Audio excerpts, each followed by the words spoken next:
Muchas gracias, Alfredo, por la invitación a la Cooperativa del Magisterio.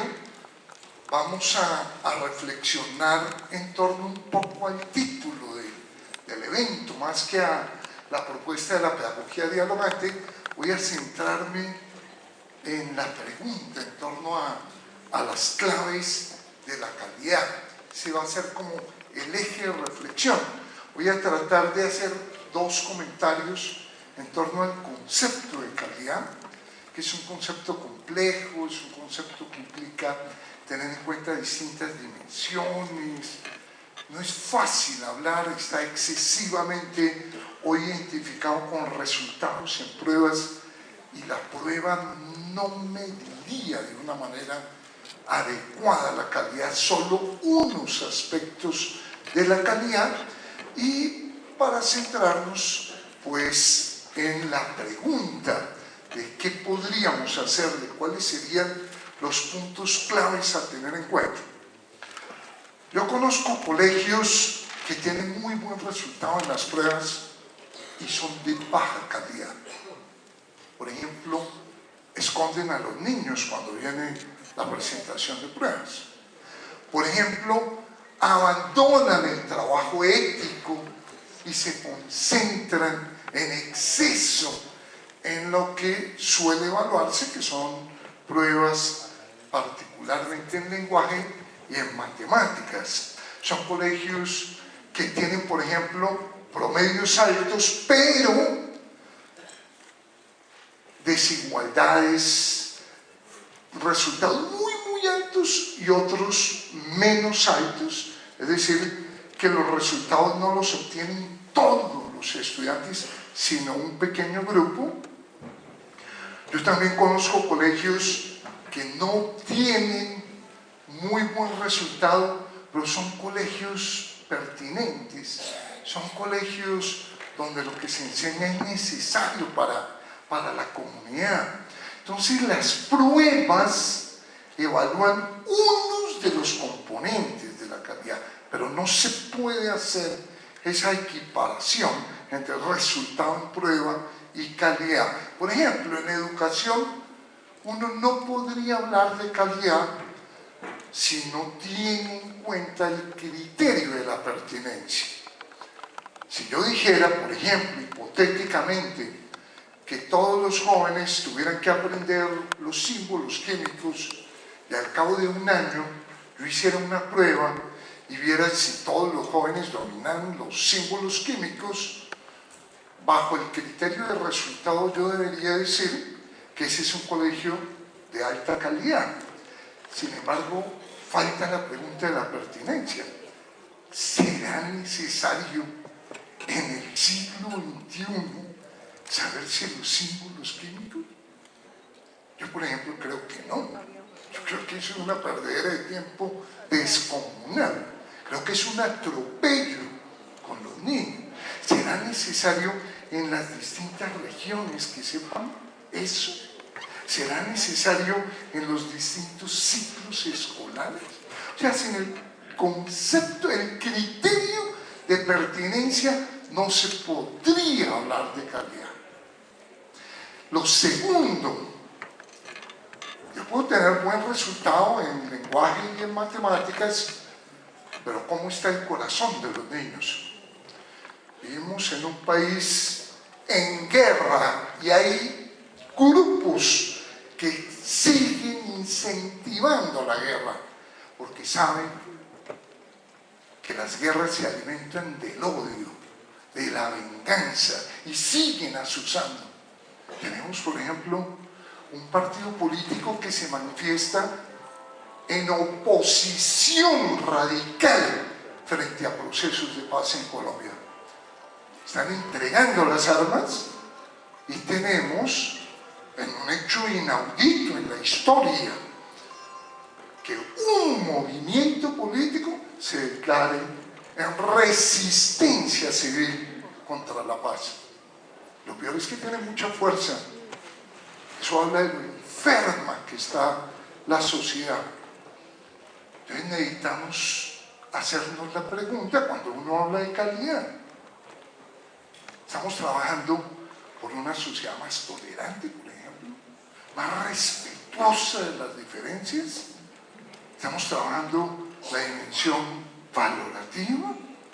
Estamos haciendo un trabajo en música. Sin el criterio de integralidad no es posible hablar de calidad. Tercero, ¿quién obtiene los resultados que están obteniendo? Yo puedo obtener un buen promedio, pero ese buen promedio puede ser fruto de múltiples cosas. Puede haber grupos en niveles altísimos, que es el caso colombiano. O sea, Colombia tiene un grupo de colegios, unos 400, que tienen en términos generales buenos resultados, pero tienen 4.000 colegios con unos resultados totalmente críticos. Eso puede pasar en un colegio o eso puede pasar en una ciudad, pero eso pasa en el país. ¿Qué tan similares son los resultados según clase social, según género? Colombia es el país más desigual del mundo en los resultados de matemáticas de PISA del año 2015. Del mundo. O sea, los resultados son más inequitativos en Colombia que en los países musulmanes. Nosotros tenemos una burka, pero invisible. Entonces, el criterio de pertinencia, de integralidad, de equidad, tiene que ir acompañado de resultados en pruebas que son muy buenas. Las pruebas colombianas saber son muy buenas, son muy adecuadas para evaluar unas cosas, para evaluar competencias interpretativas son muy buenas, para evaluar competencias argumentativas son muy buenas, para evaluar competencias propositivas no son tan buenas. Pero en general Colombia cuenta con el mejor sistema de evaluación de toda América Latina. Pero ese no es el único criterio. Esa es mi primera aclaración.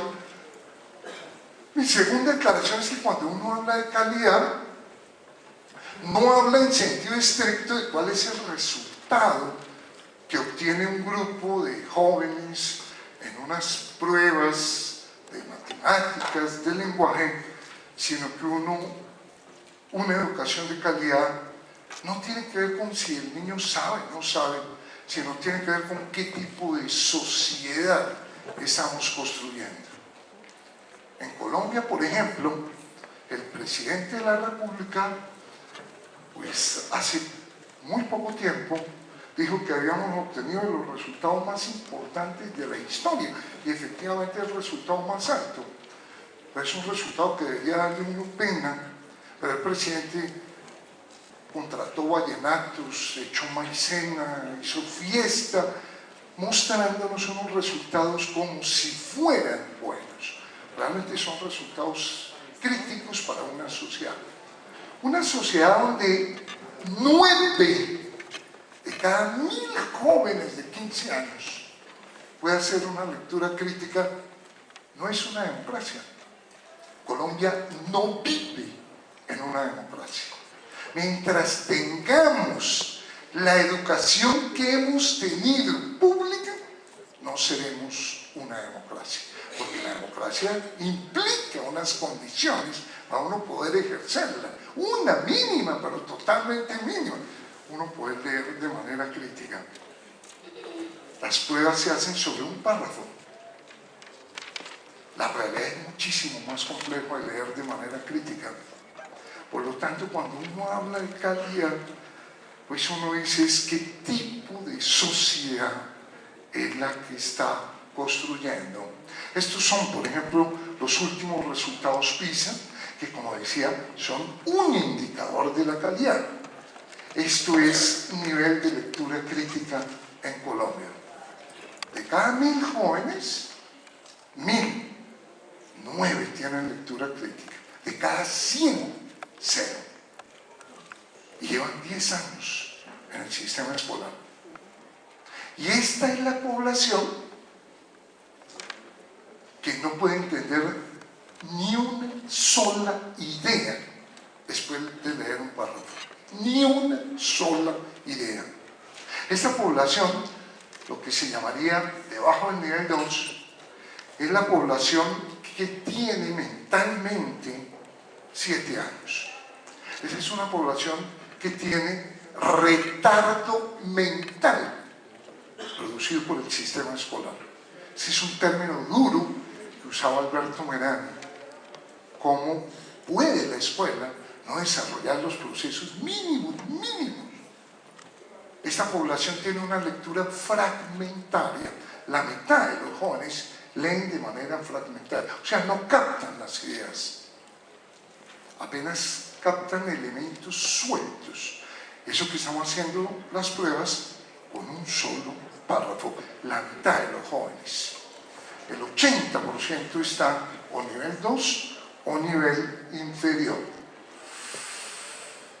¿Qué habría que hacer para resolver un problema tan complejo como un país que tiene unos resultados tan desiguales, con un currículo tan impertinente, con bajísimos niveles de equidad en sus procesos escolares? Una clave de la calidad es el currículo.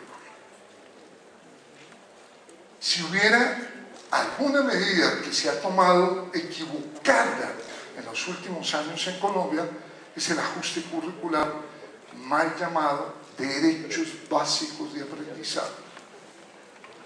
Ese es un retroceso de unos 30 años en la educación en Colombia.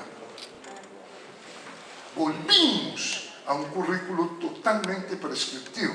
Yo que estoy trabajando en Bogotá, les recomiendo que no lean los derechos básicos de aprendizaje. Me parece que quien los diseñó tiene muy poco claro las preguntas básicas, pedagógicas, el sentido, la naturaleza.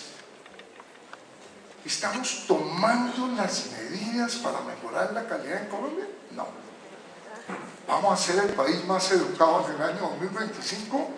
No, pues tal como vamos, nos va a pasar Ecuador, nos va a pasar Perú, ya nos pasó Chile, ya nos dejó Brasil. O sea, realmente no estamos tomando. Por ejemplo, una medida como ser pido paga, pues no ataca en sentido estricto el criterio de pertinencia, pues obvio no lo ataca. El de equidad tampoco, porque está trabajando con el 1%. Por ejemplo, Chile está garantizando que el 50% de la población universitaria tenga educación gratuita. Nosotros hemos hecho un bombo gigantesco por un programa que atiende al 1%, que obviamente no estamos en la ruta de la calidad.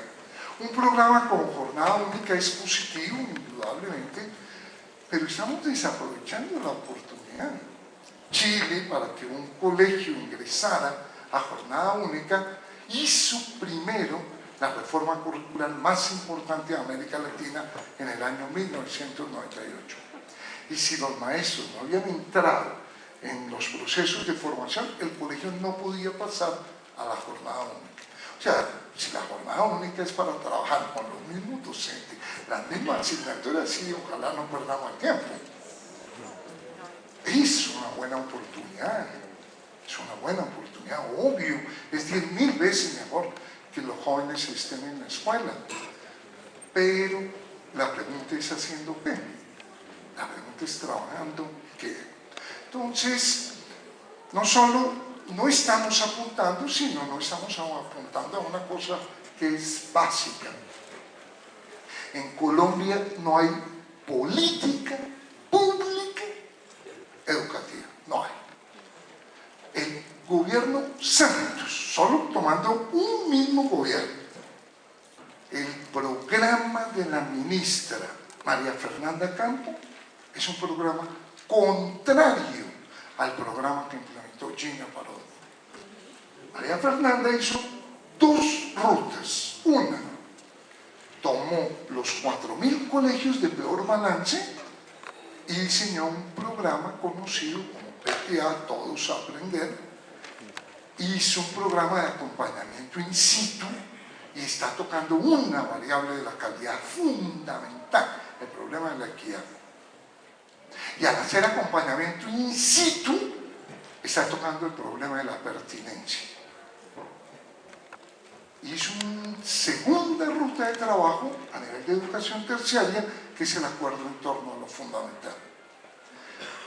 Gina llegó, como suelen llegar en Colombia los ministros de educación, como si fueran conquistadores, a volver a pensar qué es lo que hay que hacer, y diseñó un programa exactamente el contrario a PTA, que es el programa SERPI lo paga, a trabajar con el 1%. Son dos visiones, y es el mismo gobierno. O sea, no hay política pública. Estamos construyendo el plan decenal, y lo mínimo que uno aspira es que ese plan sea vinculante, que ese plan tengan los ministros que vengan que cumplirlos. Mientras no tengamos una política de mediano, de largo plazo, pues no vamos a alcanzar la calidad. Primera clave de la calidad, currículo. El currículo, yo trabajé, por ejemplo, en PTA, revisé, fui a unas 20 regiones. Entonces yo le preguntaba a los maestros, bueno, cuénteme una cosa, ¿usted cómo hace para ver qué enseña en quinto de primaria? Por ejemplo, en matemáticas. ¿Usted se ha leído los estándares? Y los maestros me decían, no. Yo decía, bueno, yo tampoco. O sea, no tengo realmente ni idea, no los he revisado. Entonces yo decía, pero entonces ¿usted cómo hace para saber qué enseña en quinto y qué enseña en tercero? Me decía, no, pues yo tengo un texto. Y como creo que la matemática no ha cambiado, pues es el mismo texto hace 20 años. El currículum nos lleva a las preguntas claves del para qué, del qué, del cuándo, las secuencias. Colombia no ha hecho la reflexión.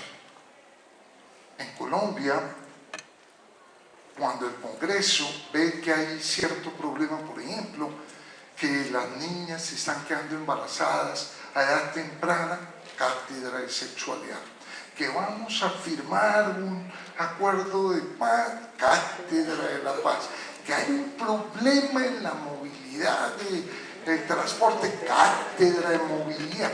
Que se cumplen 200 años de Bolívar, cátedra de Bolívar. Y por esa ruta, un joven de 15 años ve 15 asignaturas. 15. Está totalmente perdido el lineamiento curricular. Está totalmente fragmentado. Entonces los jóvenes no aprenden lo que tendrían que aprender. Uno en la escuela no necesita conocer a Bolívar, ni las leyes del tráfico.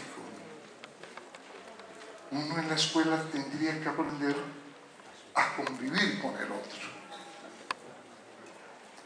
a respetar que hay ideologías, géneros, razas distintas, a leer no solo los textos, sino las imágenes, y a pensar, no más, todo lo demás sobra. O sea, sobra el 95% del currículo actual. Básicamente eso fue lo que hizo Chile en la reforma curricular del 98. Nosotros estuvimos intentando hacerlo en Ecuador en la reforma curricular del 94. Lo estuvimos haciendo en la reforma curricular de República Dominicana del año 2013 al 15. O sea, el mundo va para allá. Colombia, lo que acaba de hacer en materia curricular, nos devolvió a 1960. Derechos básicos de aprendizaje. ¿Y ahora? O sea, este primer criterio no lo estamos cumpliendo. Ahora sí, lineamiento curricular tiene que ser general y tiene que ser flexible, porque si no viola la Ley General de Educación, que aunque nos la han querido echar para atrás, que aunque 3 gobiernos seguidos tomaron medidas para echarla para atrás, sigue vigente. Y como sigue vigente, tiene que ser un lineamiento curricular general y flexible, porque la ley establece que las comunidades son autónomas para ajustar los lineamientos curriculares a los contextos, a los países. Segundo, bueno, acá tengo una cita donde Pepe Mujica dice, pues básicamente, que a nivel de la educación tendría que haber un replanteamiento muy general en torno a los contenidos. Tal como vamos, dice, los depósitos de conocimiento no van a estar más dentro de nuestras cabezas, sino ahí afuera, disponibles para buscarlos por internet. Ahí va a estar toda la información, todos los datos, todo lo que ya se sabe. En otras palabras, van a estar todas las respuestas. Lo que no van a estar son todas las preguntas. En la capacidad de interrogarse va a estar la cosa. En la capacidad de formular preguntas fecundas que disparen nuevos esfuerzos de investigación y aprendizaje. Lo que implicaría un replanteamiento a nivel curricular. Lo que implicaría un abandono del paradigma que sigue siendo dominante de la transmisión de la información. El segundo clave de la calidad tiene que ver con los rectores, tiene que ver con los capitanes de los barcos. En Colombia convertimos a los rectores en administradores.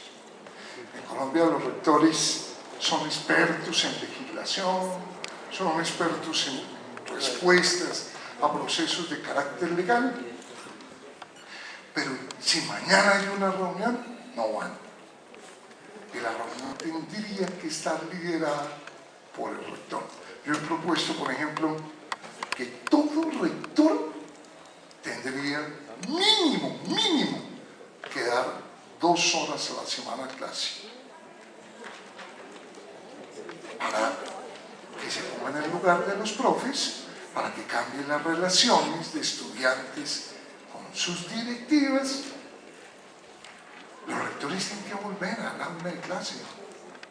Los rectores tienen que asumir su rol de carácter pedagógico. Pero ¿qué pasó? Después de la Ley General de Educación, viene el gobierno de Pastrana y vienen los 2 gobiernos de Uribe y desmontaron la Ley General. Y creyeron que el problema de la educación es un problema administrativo. No es administrativo, es pedagógico. Entonces, concentraron todo el sistema escolar en preguntas de carácter administrativo. Y comenzaban a hacer premios que el que tuviera, por ejemplo, en todo el sector privado, todos quienes hicieran todos los procesos de calidad, entre comillas calidad, podían incrementar más los precios de las matrículas y desviaron a la educación de sus preguntas fundamentales. La pregunta educativa es la pregunta pedagógica. ¿Qué tipo de ciudadano vamos a construir? ¿Queremos seguir apostándole a lo que hemos hecho? A un país donde uno pasa al lado de un muerto y alguien dice, por algo será. El país es un país dominado por la mafia, es una estructura ética mafiosa. Y hay políticos sintonizados con ese lenguaje de las mafias. Y por eso los medios de comunicación llaman falsos positivos. No, señor, no es un falso positivo, es un asesinato cometido por un militar sobre un civil. Es que el nombre de falso positivo es para disminuir la gravedad, para atenuar lo que está detrás. Pero como es un país donde ha habido un contubernio con las mafias, la estructura ética de la sociedad El papá manda al niño al colegio diciendo, pega antes de que te peguen. Llamamos concentración escolar, es un lenguaje militar. Llamamos desertores, llamamos bandas de guerra. Nos dominó. Es la inercia de la guerra la que estamos viviendo todavía en Colombia. Entonces necesitamos líderes pedagógicos que aglutinen a las comunidades, que consoliden comunidad. Comunidad de padres, comunidad de estudiantes. Muchas gracias, Alfredo, por